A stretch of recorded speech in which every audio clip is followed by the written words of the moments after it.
কোন গ্রাহকের সাথে কথা বললেন না।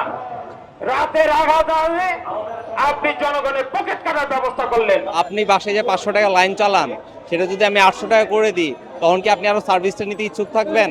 আপনি যদি প্রত্যেকটা লেয়ার অনুযায়ী ব্যাট হিসাব করেন তাহলে সেটা দাঁড়ায় প্রায় 80%। আমরা চাই আমাদের ন্যায্য অধিকার, আমাদের ইন্টারনেট মৌলিক অধিকার আমাদের প্রতিষ্ঠা করতে। তো আমরা অত্যন্ত ভুক্তভোগী। আমরা চেয়েছিলাম বৈষম্যের বিরোধী কথা বলে যে সরকার গদিতে বসে আছে তারা বৈষম্য দূর করবেন, তারা 18 কোটি মানুষকে ইন্টারনেটের সুবিধা পৌঁছে দেবেন। আমাদের খালিদ স্যার বললেন যে মাইক্রো ক্রেডিটিং এর জনক উনি নাকি এখন নতুন করে বৈষম্য তৈরি করছেন। আপনি কি জানেন না আপনাদের ক্যাবিনেটে এই মিটিং পাস হয়নি? না হলে কি এনবিআর এর কর্মকর্তারা এই ধরনের পাস করতে পারছে? অর্থমন্ত্রী কি অর্থ উপদেষ্টা কি পাস করে দিতে পারছেন? পারেন নাই। আপনার সেখানে উপস্থিতি লেগেছে, আপনার অনুমতি লেগেছে। তাহলে আপনি কিসের ঘুরে আছেন? আপনি কিসের মধ্যে আছেন? নাকি ষড়যন্ত্র জনগণের কাছে প্রকাশ করেন? আপনি কোন স্টেক হোল্ডারের সাথে কথা বললেন না, আপনি কোন ইন্ডাস্ট্রির কারোর সাথে কথা বললেন না, কোন গ্রাহকের সাথে কথা বললেন না। রাতের আঘাতে আপনি জনগণের পকেট কাটার ব্যবস্থা করলেন। 9 তারিখে রাতে একটা প্রজ্ঞাপন জারি করলেন। কাকে নিয়ে করেছেন? কার স্বার্থে করেছেন? সংবিধান বলে আপনি যদি ক্ষমতায় থাকেন, সংবিধানে বলা আছে রাষ্ট্রের মালিক জনগণ, আপনারা না। সরকার রাষ্ট্রের মালিক না, সরকার একটি দায়িত্বপ্রাপ্ত মাত্র প্রতিষ্ঠান। মাঠের অলরাউন্ডার আমি, আর ঘরের অলরাউন্ডার টাইলক্স।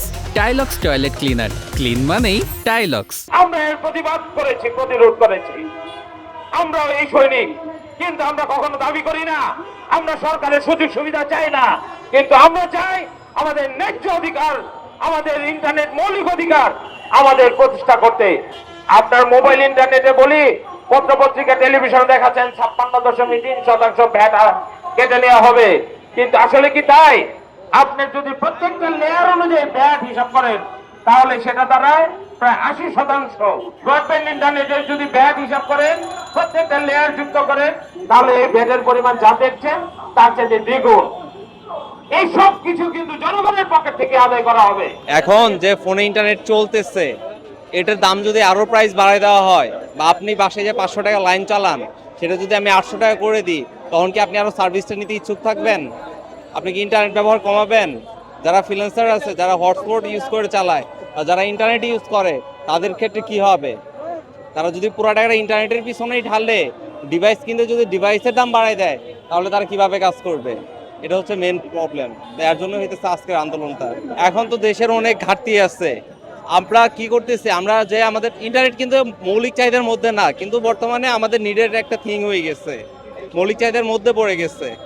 কিন্তু আপনারা বিলাসী পণ্যের ভিতরে আপনি কোনো শুল্ক লাগাচ্ছেন না, আপনি যেটা মৌলিক চাহিদার মধ্যে পড়তেছে প্রায় সেটার মধ্যে শুল্ক লাগাই দিতেছেন, তাহলে তো ভাই দাম বাড়বে স্বাভাবিক।